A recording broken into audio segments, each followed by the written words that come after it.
কোন কোন শর্ত পূরণ হলে একজন লোকের উপর হজ ফরজ হয়? মাশাআল্লাহ, চমৎকার প্রশ্ন। এই প্রশ্নটি আমরা যদি এভাবে ব্যাখ্যা দিই যে একজন মানুষ হজে যাওয়ার ক্ষেত্রে কি কি শর্ত থাকলে he has to practice the pilgrim, তাকে হজ পালন করতে হবে। আমরা মোটা দাগে বিভিন্ন হাদিস এবং বিভিন্ন ফিকহি কিতাব থেকে যেটা পেয়েছি, কমপক্ষে 4টি শর্ত, কোথাও আছে মাহরাম সহকারে 5টি শর্ত যদি কোনো মুসলমান ব্যক্তির মধ্যে পাওয়া যায়, then he has to pilgrim the practice, সে হজটা প্র্যাকটিস করতে পারবে। সবার আগে আমরা জানতে হবে যে আল্লাহ পাক যে হজের বিধানটা চালু করলেন, এটা কোন কোরআনের আয়াতের ভিত্তিতে আমরা পেলাম। আবার রব্বুল আলামিন তিনি বলেন, ওয়ালিল্লাহি আলান নাসি হিজ্জুল বাইতি মান ইসতাতা ইলাইহি সাবিলা। আল্লাহ রব্বুল আলামিন ওয়ালিল্লাহি আলান নাস, রব্বুল আলামিনের জন্য মানুষের উপর যেটা ফরজ করা হয়েছে, যে বিধানটা ফরজ করা হয়েছিল, হিজ্জুল বাইত, রব্বুল আলামিনের কাবা ঘর তাওয়াফ করার জন্য মান ইসতাতা ইলাইহি সাবিলা, যে ব্যক্তি হজে যেতে চায় সে যেন হজে যায় এবং হজটা পরিপূর্ণ আদায় করে নেয়। রব্বুল আলামিন আরও বলে দিয়েছেন, আতিম্মাল হাজ্জা ওয়াল উমরাতা লিল্লাহ, তোমরা হজ এবং উমরা কি করো? পালন করে নাও। এর মানে এখান থেকে আমরা বুঝতে পারলাম বুনিয়াল ইসলামু আলা খামস, শাহাদাত আল্লাহ ইলাহা ইল্লাল্লাহ ওয়া আশহাদু আন্না মুহাম্মাদুর রাসূলুল্লাহ ওয়া ইকামুস সালাহ ওয়া ইতাইজ যাকাহ ওয়া সাওমি রমাদান ওয়াল হজ। এই যে 5টি স্তম্ভ ইসলামের, এই 5টি স্তম্ভের মধ্যে হজ is the most important part. সে হজ প্র্যাকটিস করার ক্ষেত্রে একজন মানুষের মধ্যে কি কি থাকা চাই? ফার্স্ট অফ অল, তার কাছে যেটা সবচেয়ে ইম্পর্টেন্ট জিনিস থাকতে হবে সেটা হচ্ছে ইমান। ইমান মানে হচ্ছে মুসলমান, অর্থাৎ হি হ্যাজ টু এ মুসলিম। তার কি হতে হবে? মুসলিম হতে হবে। যদি সে মুসলিম হয় দেন সে হজ করতে পারবে। 2 নম্বর হচ্ছে তাকে বালেগ হতে হবে, বালেগ অথবা বালেগা। যদি বালেগ এবং বালেগা না হয় তাহলে তার উপর হজ ফরজ নয়।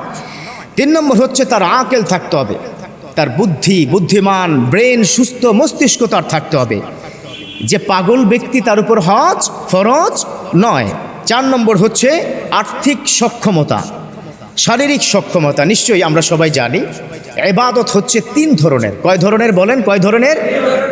ইবাদত হচ্ছে 3 ধরনের। এক হচ্ছে শারীরিক ইবাদত। শারীরিক ইবাদত কোনটা কোনটা? আসসালাহ আহু আল ইবাদা বাদানি, শারীরিকভাবে ইবাদত, নামাজ, সওম, রোজা, শারীরিক ইবাদত।